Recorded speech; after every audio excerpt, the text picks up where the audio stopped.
Hello everyone. नमस्कार, आदाब, सत श्री अकाल। कैसे हो आप सभी? स्वागत करता हूं टीचिंग टॉक्स में। आज हम लोग 21 डेज चैलेंज स्टार्ट करने वाले हैं, जो कि बिल्कुल केबीएस टीयर 2 का रोड मैप आपको तैयार करके दूंगा, ठीक है। और ये स्पेशल पीआरटी वालों के लिए भाई, ठीक है। तो चलिए, अब जो पहले की मार्किंग समझ लेते हैं, ठीक है। जो भाई अभी तक नहीं जानते हैं, इसमें क्या होता है कि आपको 60 सवाल ऑब्जेक्टिव के रहेंगे, 10 डिस्क्रिप्टिव रहेंगे। तो ये 60 ऑब्जेक्टिव रहेंगे कहाँ से? आपको प्रूफ दिखाता हूँ, ठीक है। और ये 10 जो है डिस्क्रिप्टिव रहेंगे कहाँ से, तो ये भी हम आपको इस वीडियो में बताऊंगा। और 60 सवाल कहाँ से रहेंगे ये भी सवाल बताऊंगा आपको। मैथ बताऊंगा आपको, जो यानी कि हिंदी आता है, इंग्लिश आता है, ईवीएस आता है, कहाँ से आता है, कौन से चैप्टर से आते हैं, वो सारे इसमें बताऊंगा। तो सबसे पहले एक छोटा सा क्लू देख लेते हैं। जैसे कि आप यहाँ पे यानी कि टेक्स्ट बुक पे मॉक पे जाओगे, ठीक है। तो वहां पे आप देखोगे कि टीयर 2 का जो है अभी मॉक्स यानी कि चल रहा है। तो देखो, इंग्लिश के कितने सवाल हैं? 15 सवाल टोटल हैं, ठीक है। यहाँ पे मैंने ग्रैब कर रखा है। तो ये जो है, जैसे कि आपको एक पैसेज दे दिया जाता है, इस तरह से ये पैसेज रहता है, ठीक है। ये पैसेज जो है, आपको इस पैसेज को पढ़ के आपको 3 सवाल तक करने हैं, किसी में 4 दे देंगे। उसके बाद आपको जो है ग्रामर बेस्ड सवाल रहेंगे, देखो, ठीक है। ऐसे इस तरह से रहेंगे, फॉर्मल इनफॉर्मल के बारे में रहेंगे, वन वर्ड भी रहेगा और यानी कि मीनिंग भी रहेगा। उसके बाद हम लोग हिंदी में आ जाते हैं। हिंदी में जो है असंगत चुनना रहता है, पर्यायवाची शब्द रहता है, ठीक है, चर्चित लेखक जो है वो रहता है। तो आपको यानी कि बहुत ही इजी इजी सवाल आपको दिए जाएंगे। अगर आपने PYQ लगा रखा है तो आसानी से हो जाएगा, कोई बैच लेने की जरूरत नहीं है। और आप जो है ऑनलाइन कहीं से भी पेडमॉक लगा सकते हो, या फिर जो मैं फ्री में आपको प्रोवाइड करूंगा वहां से आप डायरेक्ट जो है यूट्यूब पे सॉल्यूशन देख सकते हो, हर चीज का, इंग्लिश, हिंदी, मैथ और ईवीएस का। अब ये जो है ईवीएस, अब ईवीएस में आपको क्या रहेगा, जो 1 से लेके आपने 5 से भी लेकर 10th तक ईवीएस, 8 तक तो जरूरी है, पढ़ रखे होंगे, वो बन जाएगा, ठीक है। तो साइंस क्या रहता है, यानी कि आपको ईवीएस के टर्म में पूछ लिया जाता है। आपको जो घर में, यानी कि असम में क्या है, घर के पत्थर जिनके फर्श, छतें, लकड़ी, लद्दाख में कैसे किस तरह की घरें होती है, राजस्थान में किस तरह के होते हैं। तो ये सब सवाल आपको दिया जाएगा। देखो, वाष्प उत्सर्जन, संघनन, अवक्षेपण, ये सब पढ़े ही होंगे कहीं ना कहीं, ठीक है। तो आपको इस तरह से मिलेगा भाई। और ये मैथ के रहेंगे। मैथ के क्या रहेगा, देखो, सिंप्लीफिकेशन AQ माइनस BQ पर रहेगा बेस।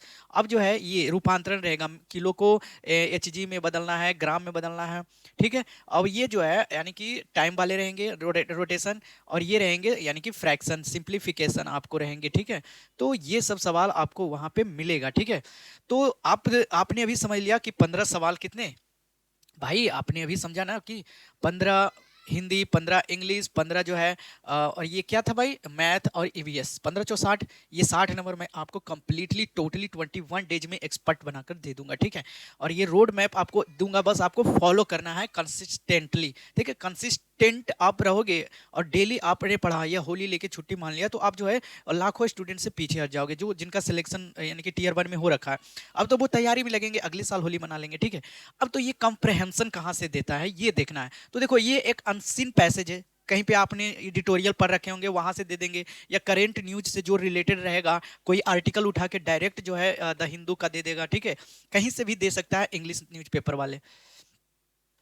उसके बाद आपको जो है वोकैबुलरी पे थोड़ा सा कमांड कर लेना है। जैसे कि आप एडिटोरियल पढ़ोगे तो वोकैबुलरी अपने आप आ जाएगा। उसके बाद राइटिंग एबिलिटी, राइटिंग एबिलिटी में जैसे कि फॉर्मल इनफॉर्मल जो है, आपके लेटर पहले से ही आता होगा लिखने के लिए। आपने स्कूल में रहे होंगे तो आपने वहाँ पे देखे होंगे कि किस तरह से फॉर्मल इनफॉर्मल, फॉर्मल वो होते हैं जो आप स्कूल में लिखते थे, इनफॉर्मल वो होते थे जो आप घर में फैमिली को देते थे, ठीक है। ये था। अब उसी को थोड़ा सा स्टैंडर्ड लेवल करके लिखना है, ठीक है। यहाँ थे आप, यहाँ इस तरह से लिखना है। तो अब जो है आप ग्रेजुएशन लेवल तक हो, वहाँ पे थिंकिंग भी आपका पहुंच चुका होगा, ठीक है। तो आप उस तरह से लेवल जो है, अप्लाई, मीनिंग, जो भी आप हिंदी में लिखना चाहते हो। लेकिन यहाँ पे हम बात करते हैं इंग्लिश में, तो इंग्लिश में तो अगर पैसेज आ जाएगा लिखने के लिए तो आप तो इंग्लिश में ही लिखोगे ना, ठीक है। हिंदी में डिस्क्रिप्टिव रहेगा तो हिंदी में देना। अब वो डिपेंड करता है, अब बोलना कि किसी में इंटरव्यू है ही नहीं, तो इंटरव्यू जो है ये 15%, ये जो 60 नंबर के हैं, और 10 जो डिस्क्रिप्टिव रहेंगे वो 40, यानी कि 60 और 40 कितना हो गया, 100। ये जो है 85% ही वेटेज रखेगा, बाकी 15% आपको इंटरव्यू में।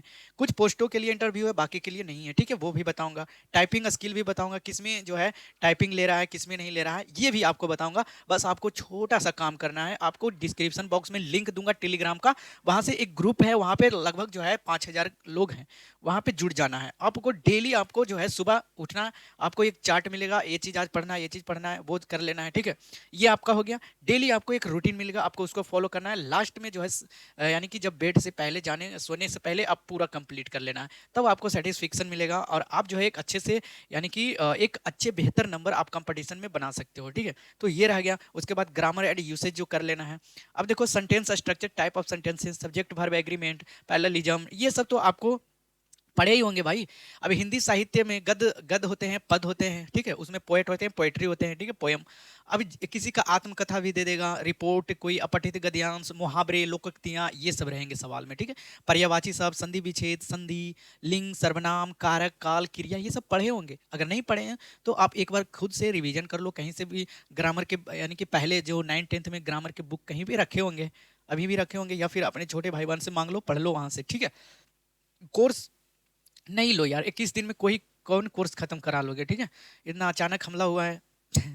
देखो प्रॉफिट, मैथ की बात करते हैं, ज्योमेट्री में shape, spatial understanding, solid, around us, division, mental arithmetic, fraction, number, money, measurement, units, length, ये सब 9 यानी कि आपने अगर 6 to 10th मैथ जो है चटनी कर रखे होगे एनसीईआरटी का, तो आपको कहीं भी कोई भी दिक्कत नहीं होगा मैथ में। ठीक है, अब सोशल साइंस में भी वैसे ही है। फॉइल एंड फ्रेंड क्लास 6 का है, कम्युनिटी, नेचुरल रिसोर्सेज, देखो गवर्नेंस, ये सब क्लास 6 में है पढ़ने का। Constitution of India 7, Indus valley civilisation 8, Gupta era 8, resources of India, magnetic internals, method of separation class 6 में ही पढ़ने का है। ठीक है, तो ये सब कहाँ से है? अब जो है अगर आपने पढ़ रखे होंगे अच्छा से, क्योंकि आप एक टीचर जॉब में जा रहे हो, तो आपका लेवल जो है यानी कि वो जांचता है कि आप पढ़ा पाओगे किसी को कि नहीं। तो आपको जो है वो देखेगा कि बच्चे को आपने यानी कि वो टारगेट सब्जेक्टेड जो आपके हैं वो आपने अच्छे से करके आए हैं नहीं, वो देखता है। ठीक है, ये नहीं कि वो जो आप यानी कि हाई लेवल थिंकिंग है बस, और बुक जो है पढ़ा नहीं पा रहे हो। ठीक है, स्पोर्ट्स से भी कुछ कुछ रहेंगे। अब उसके बाद जो है ये पीआरटी म्यूजिक वाले तो आराम से भैया आपको हो जाएंगे। ठीक है, बस आपको ये सब नोट्स समझ रहे हो ना भाई, म्यूजिक में राग एंड ताल, ठीक है, ये सब होते हैं। तो ये पीआरटी वालों के लिए तो, लेकिन म्यूजिक खुद को अपने आप को करना होगा। ठीक है, अब देखो इसमें एक होता है पीआरटी को जो कहाँ गया भाई, हाँ पीआरटी में एक होता है म्यूजिक था ना, उसके बाद नॉन टीचिंग वालों के लिए भी है। ठीक है, देखो भाई नॉन टीचिंग वाले ध्यान से सुनो, आपका भी यही रहेगा, लेकिन नॉन टीचिंग में क्या रहेगा, इंटरव्यू नहीं रहेगा।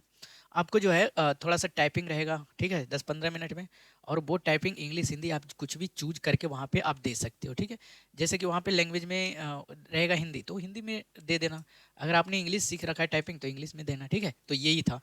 और ये आप डिस्क्रिप्शन बॉक्स में लिंक दे दूंगा भाई, वहाँ से एक बार जरूर चेकआउट करके ग्रुप जो है ज्वाइन कर लो, ताकि आपको पता चले आप जो है कहाँ तक यानी कि ग्रुप में, यानी कि कंपटीशन तो वही होगा ना लड़कों के साथ। ठीक है, तो एक बार तो देख लो भाई, वहाँ पे आप चैट भी कर सकते हो, वहाँ पे पूछ भी सकते हो अपना डाउट डायरेक्ट किसी से भी। मैं तो डायरेक्टली आपको रिप्लाई दूंगा, कोई भाई बहन रहेंगे वो भी आपको मैसेज करके रिप्लाई जरूर देंगे। ठीक है, तो यही था रोड मैप 21 डेज का, वहाँ पे डालूंगा और आपको देखना है कि कितना बेहतर रिजल्ट आता है। बस 20 डेज फॉलो करना है। मिलते हैं नेक्स्ट वीडियो में। अभी सब्सक्राइब नहीं किए तो कर देंगे, ताकि जो है आपको इससे भी आने की जो आने वाली वीडियो है आपको जो है नोटिफिकेशन मिल जाए। ठीक है, और इस पे जो है सोल्यूशन कराऊंगा। सोल्यूशन किसका किसका रहेगा भाई, जहाँ से आपने मॉक देखा, और मॉक देखा मैं एक PYQ का सवालों का लगाऊंगा। ठीक है, जिसमें कि हर मॉक में, अब तो बेसिक पढ़ने का रहा नहीं, तो 21 मॉक भी आपको सॉल्यूशन कराऊंगा 21 डेज तक, रेगुलर कंसिस्टेंसी के साथ मैं भी आपके साथ कराऊंगा। और वो भी जिसमें कि 15 इंग्लिश रहेंगे, 15 हिंदी रहेंगे, 15 मैथ रहेंगे, 15 ईवीएस रहेंगे। ठीक है, तो आपका 60 नंबर ऐसे ही है। अब डिस्क्रिप्टिव के लिए है, वहाँ पे मैं डेली एक टॉपिक डाल दूंगा डिस्क्रिप्टिव में, और वहाँ से आप खुद तैयार कर लेना। ठीक है, और चाहो तो अपने रिटर्न में लिख के, ठीक है, और भेज सकते हो, मैं चेकआउट कर लूंगा, या फिर गूगल से आप चेकआउट करा सकते हो। मिलते हैं नेक्स्ट वीडियो में। वीडियो देखने के लिए धन्यवाद।